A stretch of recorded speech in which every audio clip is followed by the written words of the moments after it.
Welcome to Tax Central video. Will GST rate reduce from 28% to 18% on automobile?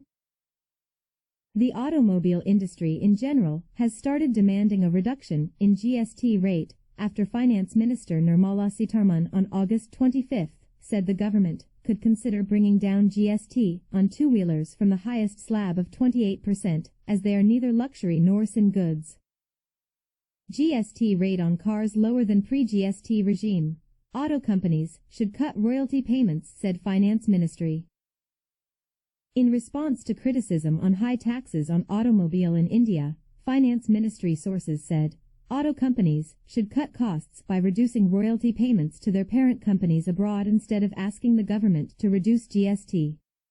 Most globally established companies in the sector have flourished in the current taxation and regulatory regime, which is evident from the huge royalty payouts made by Indian partners to their foreign parent firms.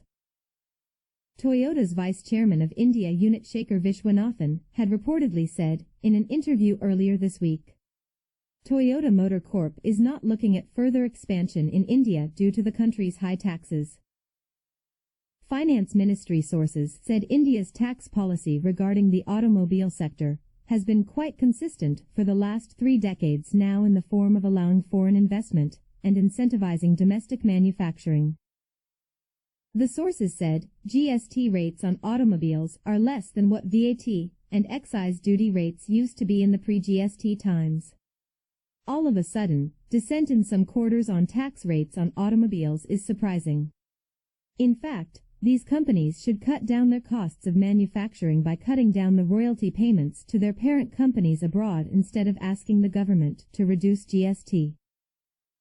Taxes on automobiles are in the highest bracket across the globe without much exception.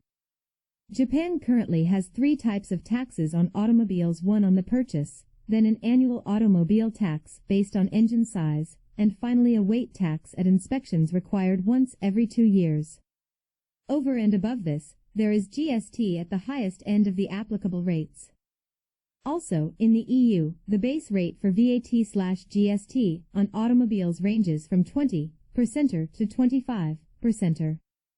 The UK charges vehicle excise duties, which vary with car emission norms, and has 14 rate slabs. Besides, there are road usage charges.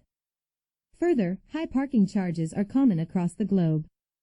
Sources said vehicles, based on their high pre-GST incidence, were placed in the 28% GST slab. Passenger vehicles also attract compensation cess ranging from 1 to 22%.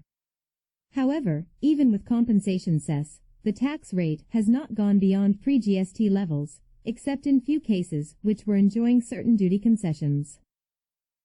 Most of the countries provide certain concessions to electric vehicles. Given this, it would be unfair to claim that the GST rates in India are astounding or a demand dampener.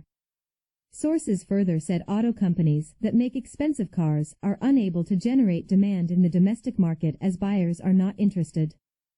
But there are many companies which have launched small cars at affordable prices and are able to sell their vehicles. If the regulatory environment was not conducive, it would be hard to imagine new players investing heavily into manufacturing facilities, like Jeep, Kia Motors and MG Motor, to name a few. Those companies which can feel the pulse of the Indian consumer and deliver accordingly are ruling the roost.